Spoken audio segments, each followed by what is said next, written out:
Okay, welcome back to the class again. So now your start on module 3. Just a moment. System is something wrong. Okay, it works. Okay, so we now transition to the second major pillar of our um, session, strategic leadership. So, if culture is the soil, then the leadership team, the CEO, and the top management team, as known as the TMT, so represents the architects who decide what to plant, when to harvest, and where to expand. So for a long time, the dominant view in the strategy literature was the rational actor model, which assumed that any CEO, given the same market data and the same financial constraints, would make the same optional decision. So this was fundamentally debunked by Donald Hambrick and Mason from 1984. So they thought the introduction of upper echelon theory, so we called UET as well. So the core axiom of UET is both simple and profound.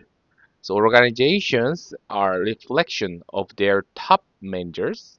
So this theory posits that because the business world is infinitely complex, ambiguous, and characterized by information overload, so leaders cannot be perfectly rational. Mhm. So they assume that what leaders cannot be perfectly rational.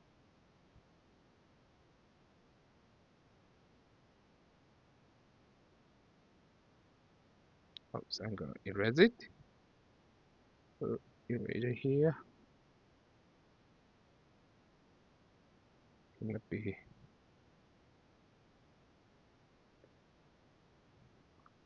perfectly rational.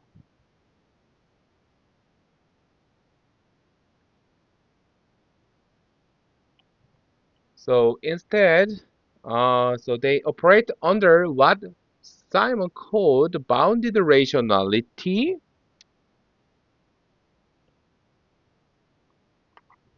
So when a CEO faces a high-stakes strategic choice, they do not see the whole world in its objective state. So they see a construct reality that is heavily filtered through their personal cognitive base. For example, age, education, functional background, like that.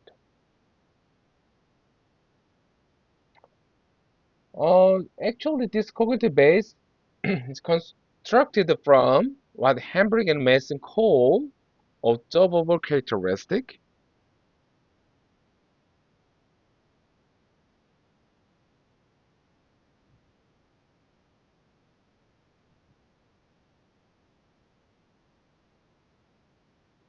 So the of course age, functional background as well, and also they also say that socioeconomic history is also part of the cognitive base as well.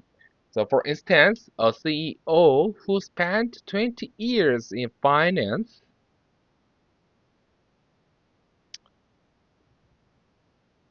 so I'm gonna make the new paper.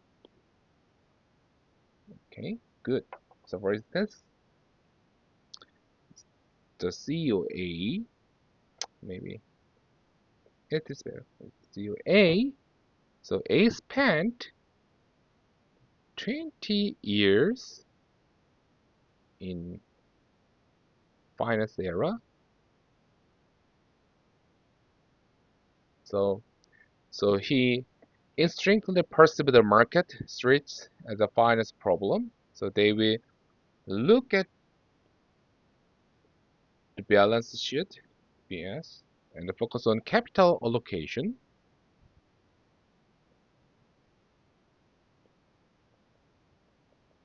and suggest a merger or divestiture like that. And COB from marketing background,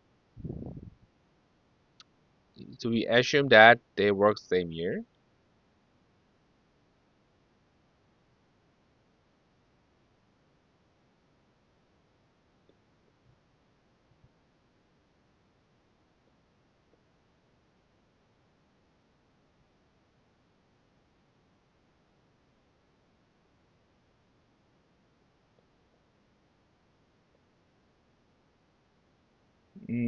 So the this guy has a background of the marketing, so facing same identical threats with the branding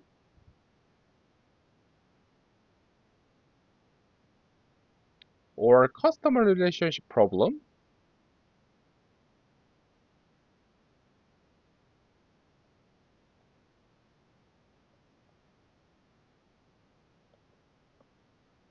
And suggest a new advertising campaign or product of people like that.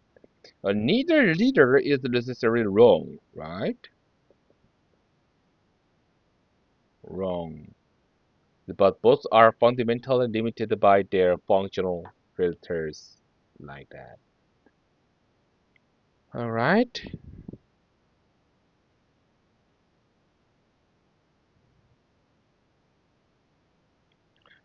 Uh, so this selective perception has massive, the multi-billion dollar strategic consequences. So look at the famous turnaround of Ford Motor Company under Alan Mulally at Ford, this case. So Mulally did not come from the automotive industry. He came from Boeing. So he does not have the experience in a car industry. So his background was in a systems engineering and a large-scale aeronautical manufacturing, not a car and motors like that.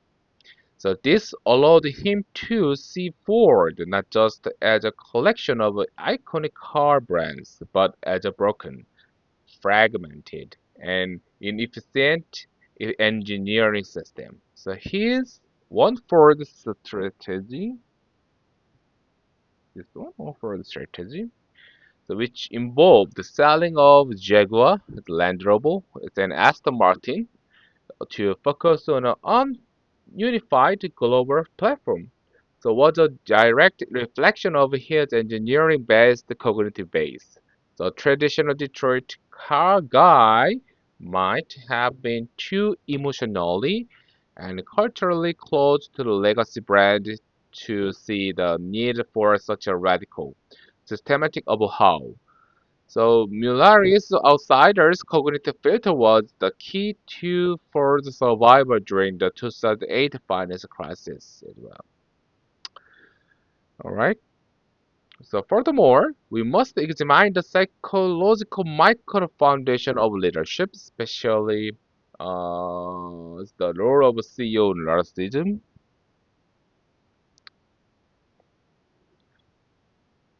So they conducted a landmark longitudinal study showing that narcissistic CEOs actually their article is quite interesting. So someone had interesting about the narcissism about the CEO narcissist in an organization. Just search their article. Just write their name and the year. You can find the article easily. So just read. I recommend to read it. So anyway, back to the class.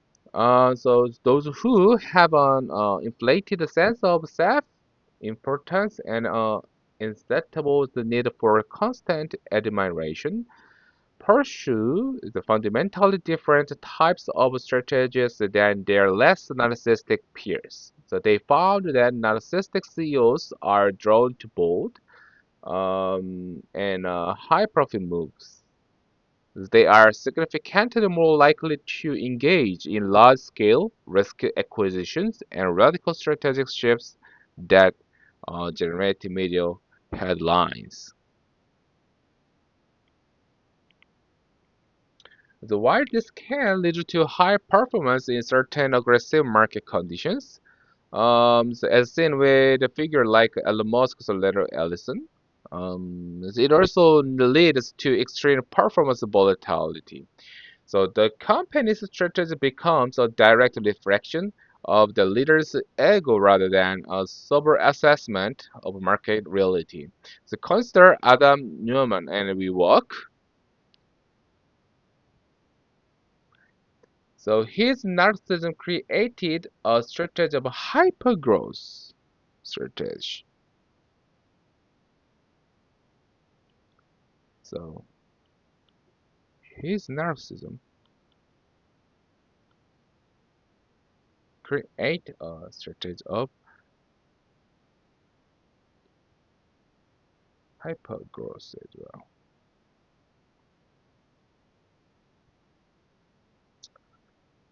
So hypergrowth debt completely ignored the traditional financial metrics and unit economics. But he wasn't just building a real estate company. So he was elevating the world's consciousness.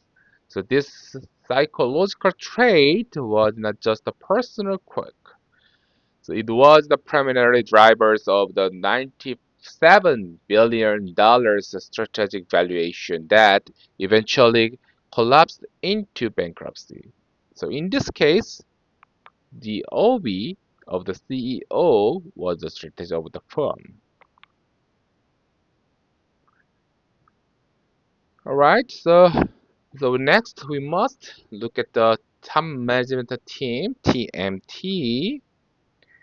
As a collective unit, strategy is rarely a solo act.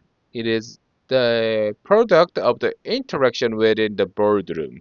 So the composition of the TMT is a critical strategic level that boards of directors must manage. So we look at TMT heterogeneity or diversity in terms of tenure, education, and a functional background. A homogeneous team,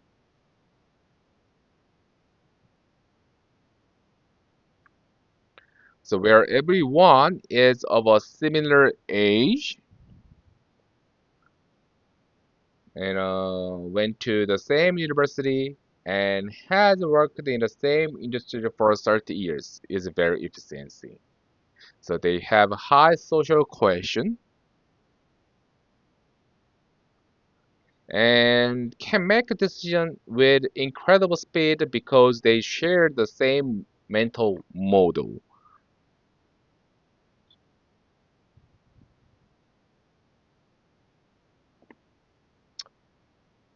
However, they are highly prone to the trap of groupthink. This is the negative era. So because they share the same cognitive filters, they also share the same blind spots. So they might all agree uh, on a same strategy because no one has the background or the inclination to challenge the status quo as well. So homogeneous TMT, of course, is very efficient and also works well, but it has critical negative error.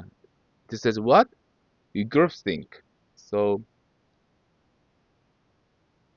this is so critical for the AMT and organization. That's why, in a recent organization, try to hire the people has a different background, a different age like that, because they have a different think, different arguments. So which is much better than the same thing. So they want to block the group think negative. effect. And we move on to the different types of team, heterogeneous team. So it's much better at environment scanning. So they see more threats and generate more creative, non-obvious strategic options. However, they suffer from higher levels of relationship conflict because they see the world through different lenses. So they argue more, they trust each other less, and their decision-making process is significantly slower and more painful. The ultimate strategy challenge for a CEO is to manage this cognitive friction, so ensuring enough diversity to make high quality decisions, but enough social cohesion to act on those decisions before the market window closes. Good. Mm, this is the last part of the module 3. So we must distinguish between the roles of management and leadership. Personally, this part is the most important part for the module 3. Of course, there's other contexts are also important, but personally, this one is the key point for the module 3. Actually, this concept from the John Kotter, 1990, so famously argued, the management is about coping with complexity.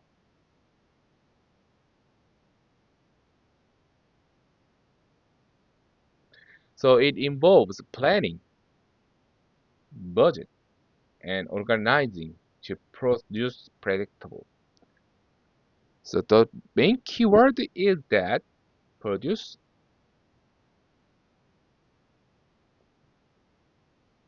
predictable.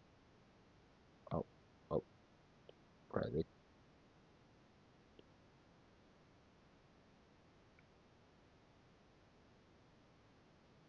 So order results as well. So in other hands, strategy leadership is about coping with change. Change.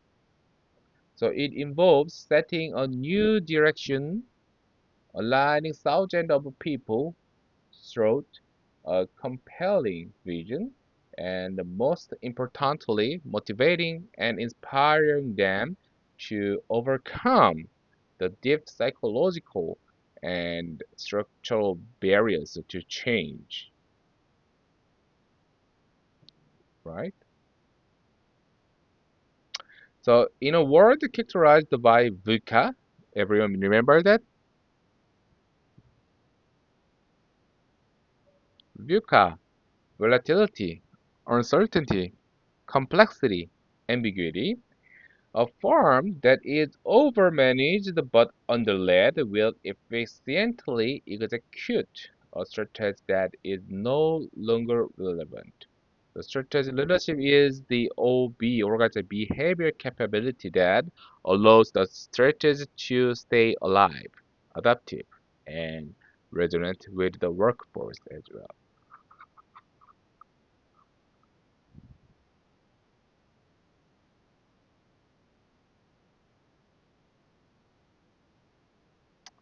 And actually, this is all things about the module 3.